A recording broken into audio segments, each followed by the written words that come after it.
A winding path cuts through the rolling hills of the English countryside, leading to a $30 million escape few knew existed. Stone by stone, Ellen DeGeneres has traded red carpets for quiet fields and studio lights for Cotswolds sunlight.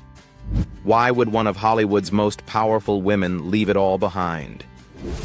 Today, we step inside her secluded English country estate and unravel the story behind her journey from laughter to stillness. She was born in a place where the air hung heavy with southern humidity, Metairie, Louisiana, a quiet suburb of New Orleans. There, under modest rooftops and in the shadow of a fractured family, a young Ellen Lee DeGeneres learned early that laughter could be both armor and salvation. But behind that laughter, a world few saw. Ellen's childhood was marked not by comfort, but by contrast. Her mother, Betty Jane, a speech therapist with a kind heart. Her father, Elliot, an insurance man with a quiet presence. When they divorced in 1974, Ellen's world split too. She moved with her mother and stepfather to Atlanta, Texas, while her older brother Vance, who would later become a musician and producer, stayed behind with their dad. But something dark and life-altering followed Ellen into that small Texas town. At just 15, she endured something no child should. A betrayal that would scar her trust and force her to grow up faster than any teenager should. Her stepfather's abuse was a silence she kept for years. When she finally told her mother, the truth was dismissed. The pain, internalized. How does a girl heal from that? She doesn't. She hides it. Behind humor, behind distraction, behind the rhythm of hard work and unspoken strength. Ellen graduated from Atlanta High School in 1976 and returned to New Orleans to attend the University of New Orleans, studying communication. But classrooms didn't hold her long. She dropped out after one semester and dove into the real world, taking odd jobs that taught her far more about people than any textbook ever could. Saleswoman at J.C. Penney, waitress at TGI Fridays, painter, bartender, paralegal. Each role a step, each step a rehearsal for something bigger. But what she couldn't suppress was her need to make people laugh. In smoky bars and cramped comedy clubs, she found her voice, raw, unfiltered, and startlingly funny. In 1981, she landed a job emceeing at Clyde's Comedy Club in New Orleans. By 1984, she was named the funniest person in America by Showtime. That title wasn't just a crown, it was a lifeline. From there, the stage lights followed her. She appeared on The Tonight Show with Johnny Carson. And when he called her over to sit beside him, a rare honor, Ellen knew the game had changed. In the 1990s, she stepped into sitcom fame. Her show, originally titled These Friends of Mine, would later be renamed simply Ellen. It was funny, relatable, and wildly popular. But nothing prepared the world, or Ellen, for what would happen in 1997. In a seismic moment of bravery, she came out as gay, both in real life and through her sitcom character. The episode, featuring Oprah Winfrey as her on-screen therapist, aired to thunderous applause and quiet backlash. Suddenly, the woman who had made the world laugh became a lightning rod in the culture wars of the late 90s. Advertisers pulled out. Networks hesitated. The show was canceled just 1 year later. Was it over? Not even close. Ellen disappeared from the spotlight for a time, but she didn't stop. She returned to stand-up, sharpening her edge, waiting for the next door to open. In 2003, it did, wide. The Ellen DeGeneres Show launched, and within 3 seasons, it had won 25 daytime Emmys. It wasn't just a talk show, it was a revolution in daytime television. She danced with presidents, laughed with celebrities, cried with strangers, and gave away houses, scholarships, and cars like confetti. Her energy was magnetic, her generosity contagious. Millions tuned in not for gossip, but for goodness. And behind the jokes was a woman who had lived enough pain to know what kindness meant. Voice acting as Dory in Finding Nemo only added to her cultural touchstone status, lovable, forgetful, and endlessly optimistic. But success never softened her values. She turned her platform into purpose, her fame into fuel for causes bigger than herself. Still, after nearly 2 decades at the helm of her talk show, something inside her began to shift. The spotlight started to feel loud.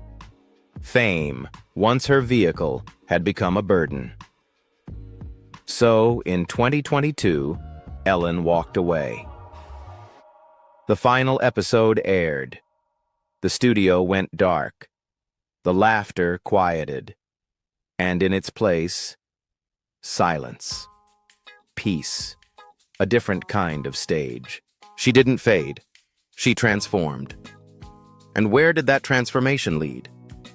To a quiet farm in the Cotswolds, far from the echo of applause, where the only audience is the wind, the hills, and the person she's become. Let's open the gate to that very retreat, the one she now calls home, far from Hollywood, deep in the heart of the English countryside. Country home in Cotswolds. The Cotswolds. A name that sounds like it was plucked from a storybook.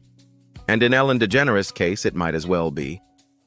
Tucked among rolling hills and honey-colored stone villages lies Kitesbridge Farm, Ellen's secret refuge from the world. Valued at $30 million, this 43-acre estate isn't just a house. It's a declaration that even the brightest stars sometimes crave shadows, that even the loudest voices yearn for silence. So what does peace look like when it's built in stone? Let's open the gate. It creaks slightly, not from neglect, but age. History lives here. A gravel path curves gently through sculpted gardens, past ancient oaks and manicured hedges. The air smells of fresh rain and something older. Memory, maybe. Then you see it. The main house, a 16,000-square-foot sanctuary, rising from the land like it's always belonged there. Built in the 1700s, its architecture whispers of centuries past. Thick stone walls, exposed wooden beams, sun-washed windows, and a roofline kissed by ivy. This isn't Hollywood modernism. It's English restraint at its most elegant. The front door opens into a foyer filled with soft light. No chandeliers, no gold leaf, just quiet sophistication. To the right, the living room. Sun pours in from tall, divided light windows. The walls are lime-washed in muted cream, grounding the space. 3 sheepskin-covered sofas form a cozy circle around a stone fireplace. A warm plaid blanket rests on the armrest, a subtle nod to British country decor. Here, Ellen reads, thinks, laughs, but only when she wants to. Next, the kitchen. This is no showroom. It's a working, soulful space. A long, solid wood island anchors the room. The countertops are strong and worn, perhaps soapstone or reclaimed timber, surfaces that invite touch. The backsplash. Simple glazed tiles, hand-placed. Above the stove hangs a wrought iron rack from which copper pans gleam. And the scent. Herbs from the garden, slow roasting root vegetables, something baking. The dining room opens just beyond, with mismatched chairs and a rustic farmhouse table. You can almost picture Ellen and Portia seated here with friends, passing dishes, clinking glasses, speaking softly over candlelight. But the surprises don't end indoors. Follow the corridor lined with floor-to-ceiling glass panels. Outside, English roses bloom in wild symmetry. This walkway connects the old-world charm of the main house to a series of sleek, modern outbuildings, a signature blend that mirrors Ellen herself. Rustic heart, modern mind. One of the annexes houses a private gym, filled with natural light and reclaimed oak floors. Another holds a heated indoor pool where the ceiling reflects the changing sky above. And perhaps the most unexpected? A traditional British pub, custom-built, because if you're going to leave Hollywood behind, you may as well toast to it in style. Every detail of Kitesbridge Farm feels intentional. It's not flashy. It's not trendy. It's Ellen. A woman who once lived under stage lights now lives under wide skies. A woman who once heard applause daily now hears birdsong instead. From the outside, it's just an estate. But to Ellen, it's a breathing, sheltering symbol of transformation, of freedom, of finally coming home.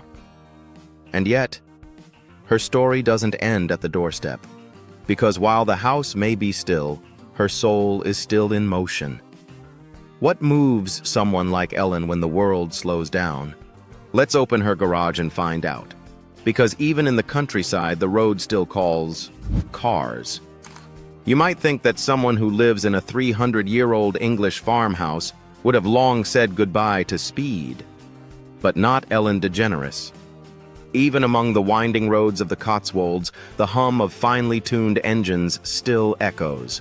Not out of vanity, but love. Because for Ellen, cars have always meant more than horsepower. Their emotion, their freedom, and each one in her carefully curated collection tells a story. Mercedes-AMG GT. Let's begin with power wrapped in elegance. This is no ordinary luxury car. It's a 523 horsepower beast, capable of sprinting from 0 to 60 miles per hour in just 3.7 seconds. But for Ellen, it's not about numbers. It's the way the engine growls just enough. A confidence without arrogance.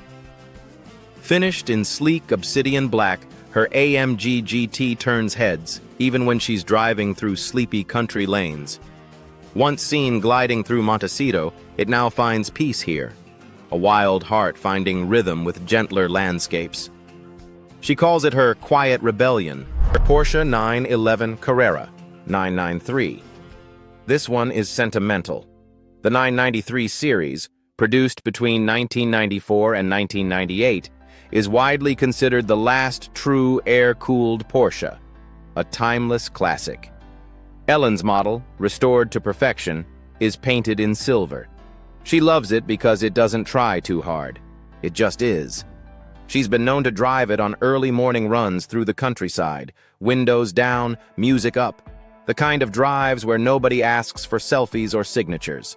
Just her, the road, and that unmistakable 911 hum. A reminder that not all beauty needs to shout. Porsche 911 Turbo S 997.2. Now this is performance. The 997.2 Turbo S, with over 530 horsepower, is as close to a race car as a road car can get, capable of hitting 60 miles per hour in under 3 seconds. Ellen first drove this model in Los Angeles. Back then, it was about escaping traffic and beating time. Today, it's about savoring the ride. The cabin is wrapped in soft leather, the controls simple, focused, just like her taste. She often says it's the only car that still makes her grin at every red light. Each of these vehicles isn't just a machine. They're companions, each from a different chapter in her life. Some remind her of Hollywood, others of silence. Some are bold, others understated. But together, they tell us something Ellen rarely says out loud. That even a quiet life needs a fast lane now and then. Because while she's traded stages for fields and scripts for stillness, Ellen DeGeneres hasn't stopped moving. Not completely. And in her garage, under canvas covers and polished chrome, her past and present meet. In steel, in sound, and in stories on 4 wheels. But what drives a woman like Ellen to build this life?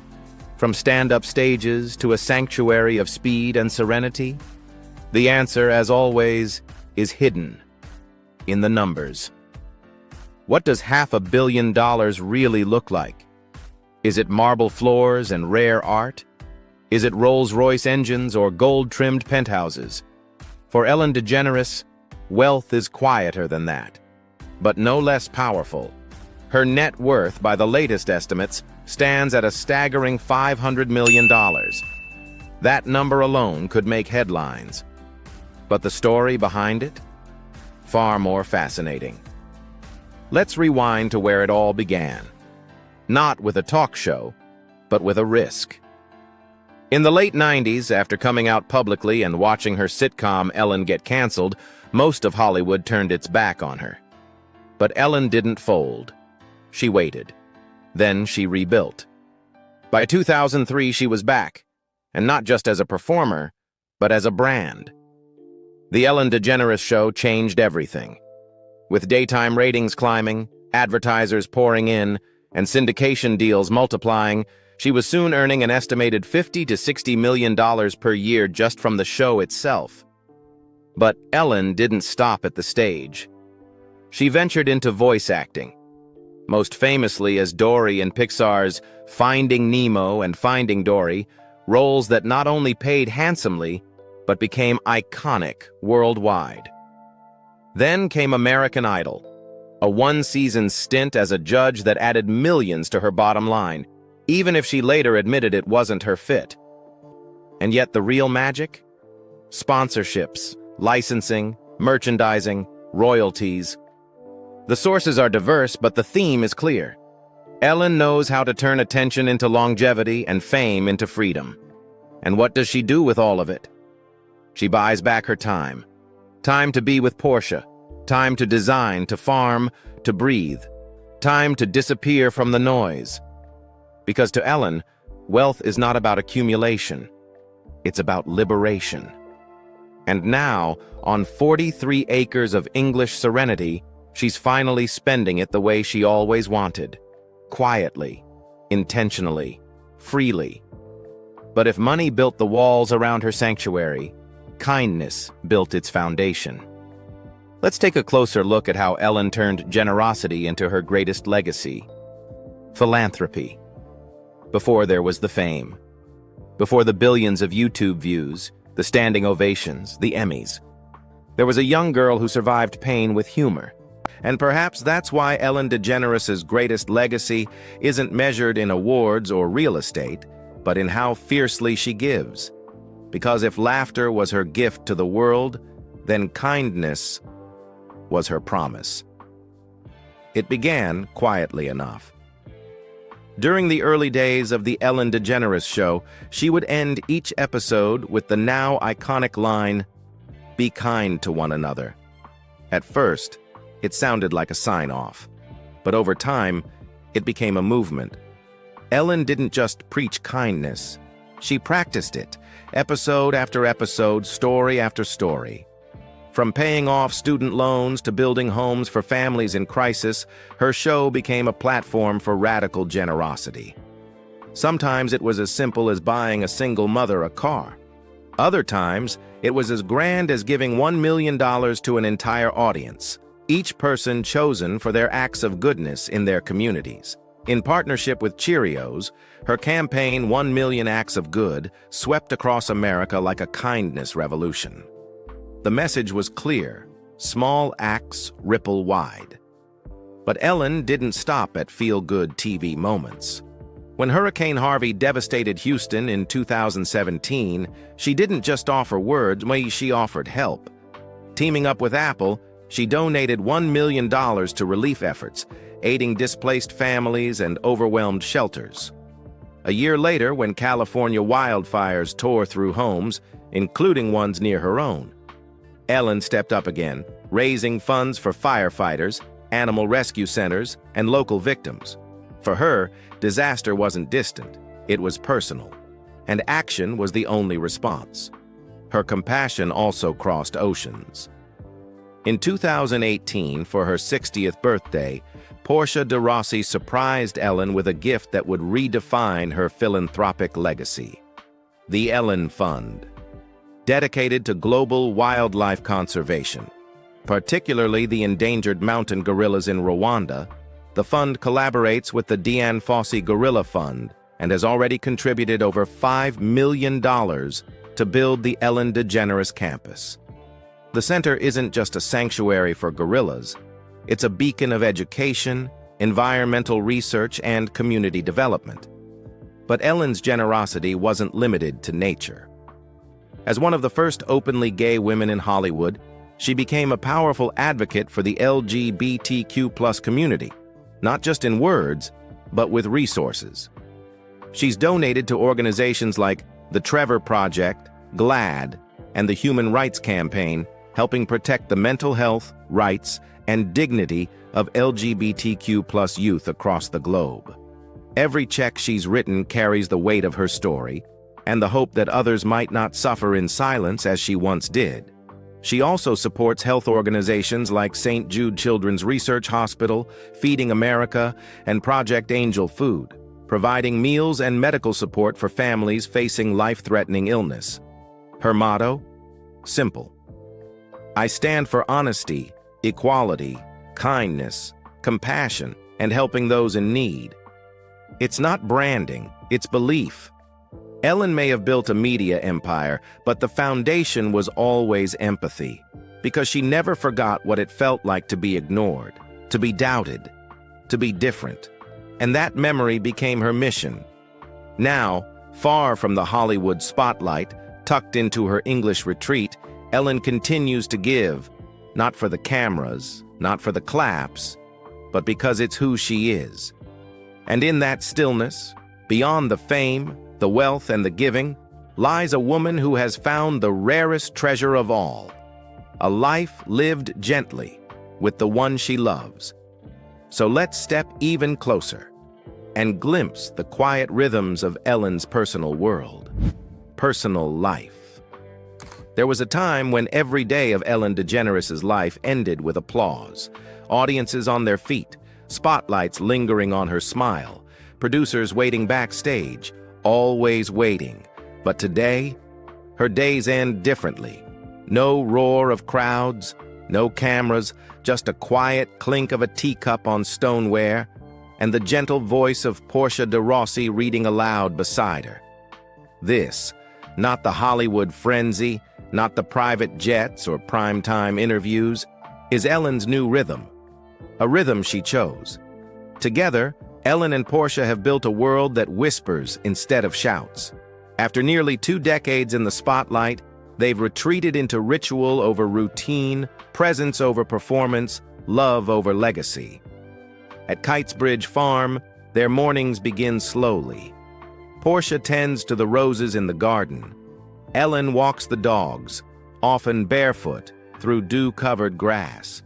They share breakfast on a stone terrace that overlooks the distant hills, sometimes in silence, sometimes laughing like schoolgirls.